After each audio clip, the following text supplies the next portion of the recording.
नमस्कार। आप सभी के अपने चैनल सनातन धर्म ज्ञान पर एक बार फिर से बहुत बहुत स्वागत है।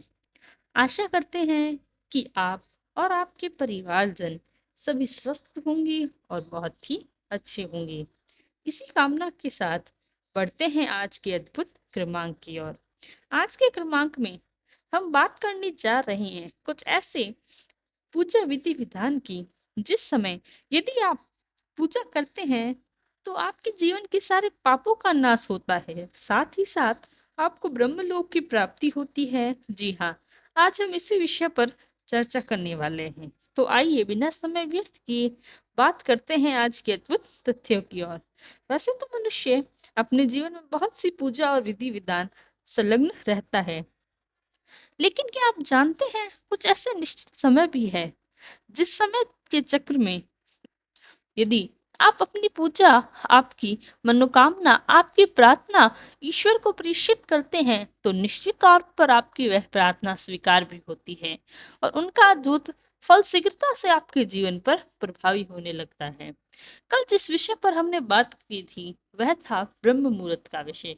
आज ब्रह्म मुहूर्त से ही सम्मिलित इस समानांतर क्रमांक में हम बात करने जा रहे हैं संध्या काल समय की।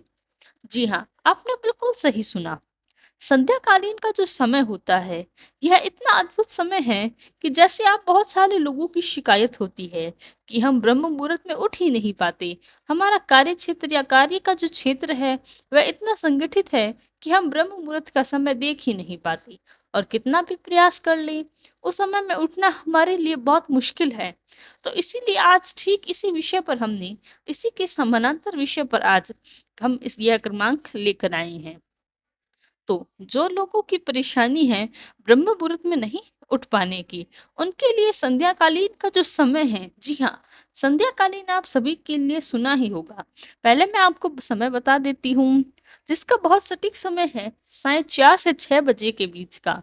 यह वह समय है जिस दौरान सूर्य देवता धीरे धीरे अस्त होने लगते हैं और रात्रि की वेला कर प्रारंभ होना हो जाता है। इस समय के अंतर्गत क्या है कि यह सबसे आखिरी पहर होता है दिन का, यानी कि चौथा पहर। इसके अंतर्गत ऊर्जा का स्थानांतरण होता है, ऊर्जा का परिवर्तन होता है।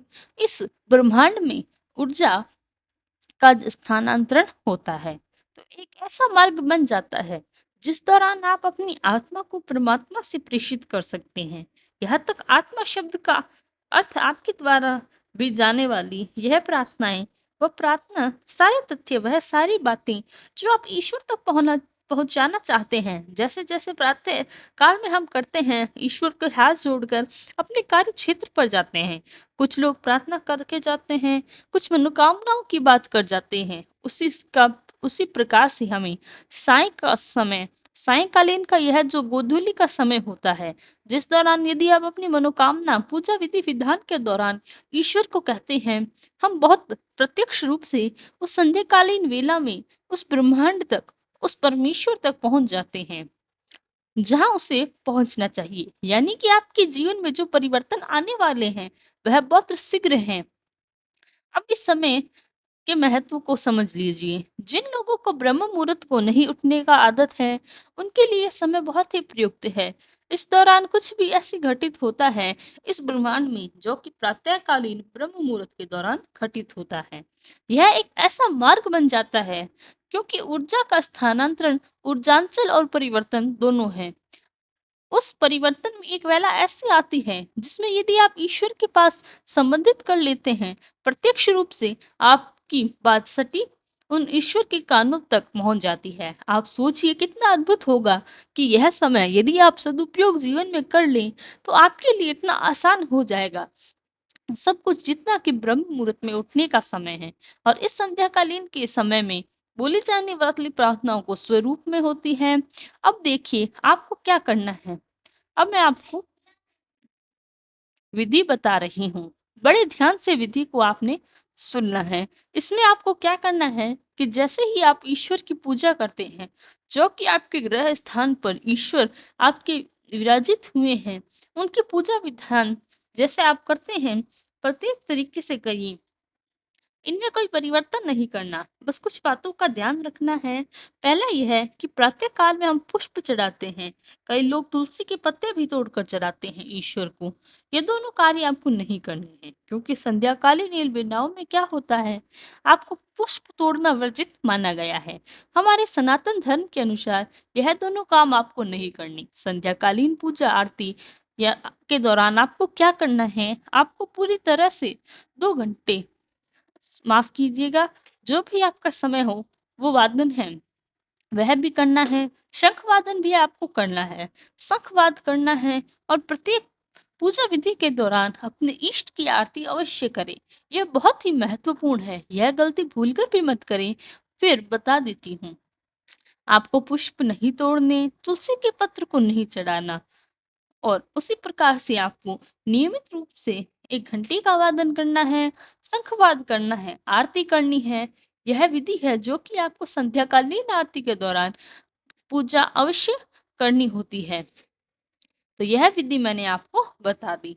प्रारूप क्या करना है, आपको विधि यह है। और हर पूरी जो आरती के बाद पूजा विधि जब पूरी संपन्न हो जाए, उस दौरान जो भी आपके मन की इच्छा है, मन की कामना है, उसको ईश्वर को एक छोटी सी प्रार्थना के स्वरूप में बताकर कहना है। प्रार्थना क्या है, यह आप अपने शब्दों में आपको ईश्वर को बतानी चाहिए, क्योंकि कोई भी प्रार्थना, हर व्यक्ति की प्रार्थना का स्वरूप अलग होता है, अलग शब्द होते हैं, भावनाएं अलग होती हैं, बातें अलग है।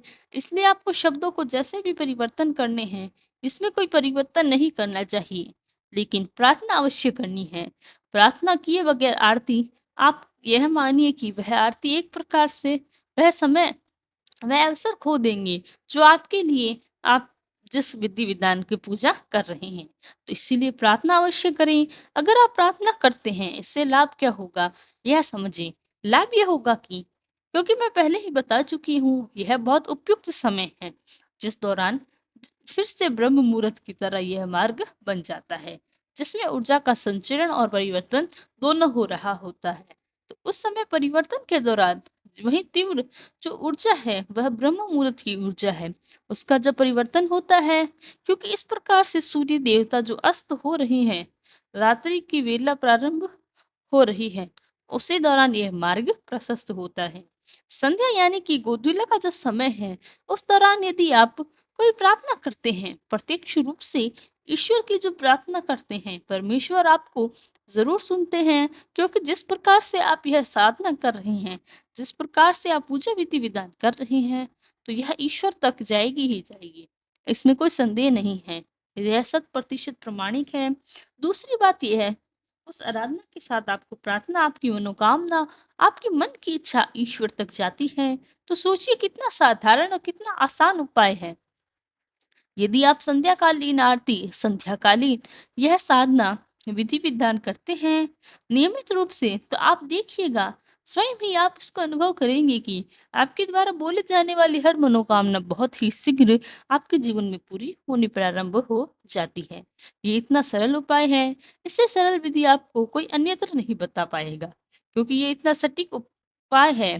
देखिए, जीवन में कल मैंने आपको बताया जी पिछले क्रमांक में कि सब कुछ ऊर्जा का खेल है। अगर आप ऊर्जा के आप संलग्न कर लेते हैं, तो हर चीज आपके लिए सरल हो जाएगी। जितना सरल आपके लिए श्वास लेना होता है, तो यह था हमारा आज का क्रमांक। आशा करते हैं कि आपको आज का क्रमांक पसंद आया होगा। यदि क्रमांक अच्छा लगा हो, तो लाइक, कमेंट, शेयर और चैनल को सब्सक्राइब करना ना भूलिए। साथ ही साथ यदि आपका कोई प्रश्न है, तो हमें कमेंट में लिखकर अवश्य बताएं। हम उसका प्रत्युत्तर भी अवश्य रूप से देंगे। कल फिर मुलाकात होगी ऐसे ही एक अद्भुत क्रमांक के साथ। तब तक के लिए धन्यवाद। जय गुरुदेव।